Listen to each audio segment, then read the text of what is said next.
Hi everyone, welcome to the Frog Pond. Today I am joined by my good friend Troopers on Break. Go ahead and introduce yourself. Hey, I'm Troopers on Break. Just tell them a little bit what your channel's all about. Oh yeah, so my channel is about we do podcasts coming out soon. And we just talk about stuff that's going on in the game, stuff that we hope happens, try and predict what's going on, and try to help out the community in whatever way we can. And one of the ways is we're going to show you in this video. So, Troopers went ahead and brought it to my attention that there is kind of an insane Datacron floating around right now for all of you people who might have purchased the Jedi Lightspeed bundle. So, if you go ahead and check out the Eeth Koth level 9 Datacron, which I'll go ahead and pull up on screen right now, this team is taking down some strangely strong teams. So, if you want to go ahead and give us the rundown, be my guest. Thank you, Swag Frog.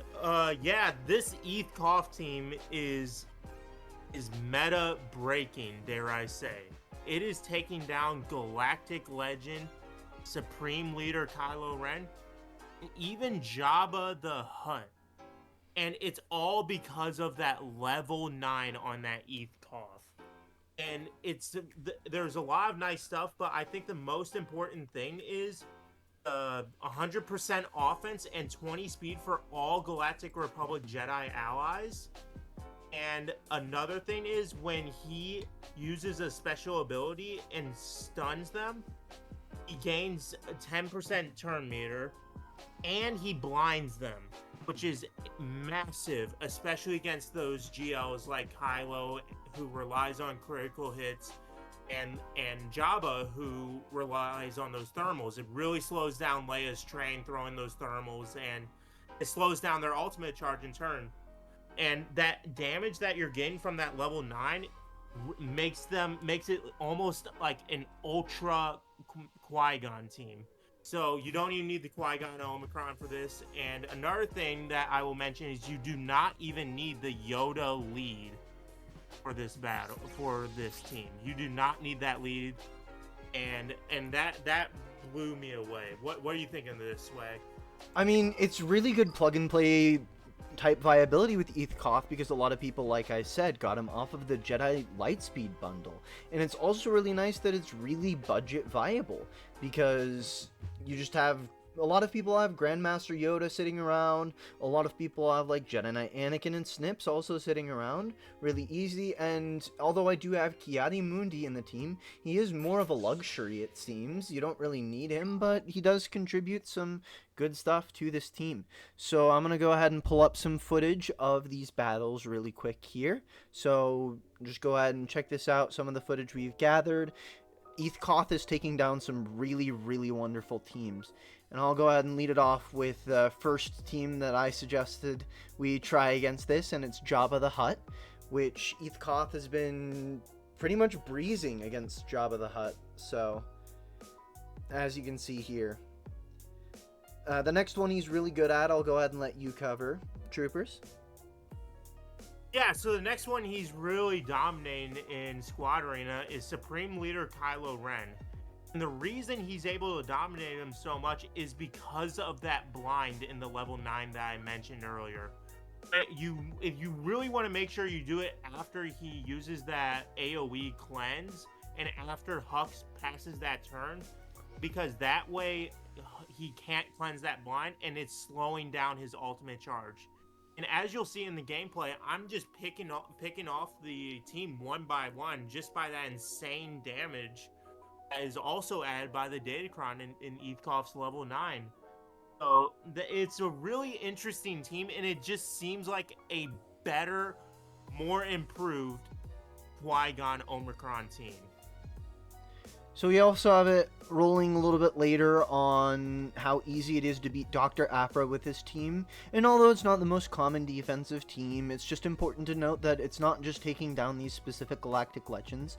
Though I do think its best use is going to be against like Jabba or something like that. It's still a really insane addition that I feel like has been flying under the radar for honestly a little bit too long. And the budget viability is just really, really great. Yeah, this team is really budget friendly, and as Swag mentioned earlier, I'd really want to emphasize that Kiadi Mundi is a luxury because I was still able to beat Supreme Leader Kylo Ren without Kiadi Mundi with just General Kenobi in that fifth slot.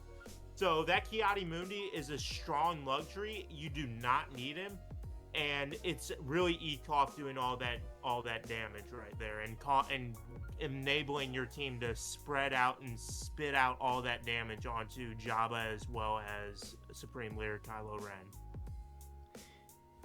Yeah, I mean, it's just really important to note. Like I said, not a lot of people have been talking about this. So if you went ahead and already got that Jedi Lightspeed bundle, I would highly recommend you just do a little bit of Datacron farming.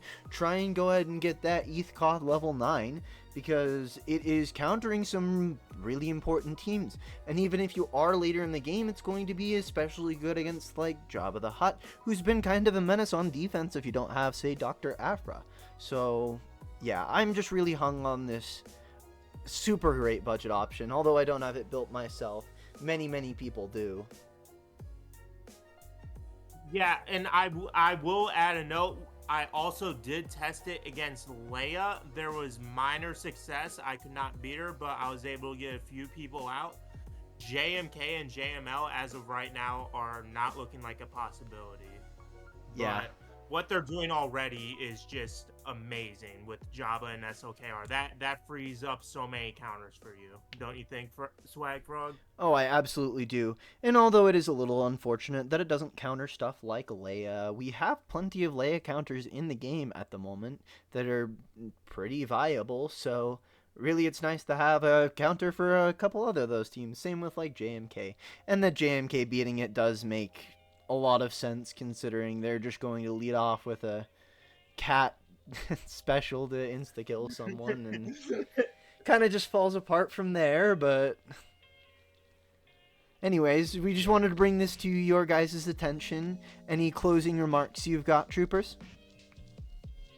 I would say this is one of the best teams that you should shoot for right now. I know there's some other great Datacrons, but free-to-play wise, or semi-free-to-play, we'll give you a pass on that Lightspeed bundle. If you got that Lightspeed bundle, this is the Datacron to go for in this conquest. If you got reroll and you already got Galactic Republic, you gotta go for this Datacron. This is the one to go for this season. Any last remarks from you, Swag? I mean, nothing other than thank you guys so much for watching. Thank you, troopers, for bringing this to my attention. I'm super excited to see what you guys do with it. Go ahead and let me know your successes with this Datacron down in the comments. And yes, I do know that Datacrons are a little bit of a drag, but yes, they are here to stay. So may as well make the most of it, especially with cheap Datacrons that a lot of people already have characters for, like Eeth Koth, thanks to that Lightspeed bundle. So once again, thanks. Make sure to comment below, give it a like, and remember to just have a good one.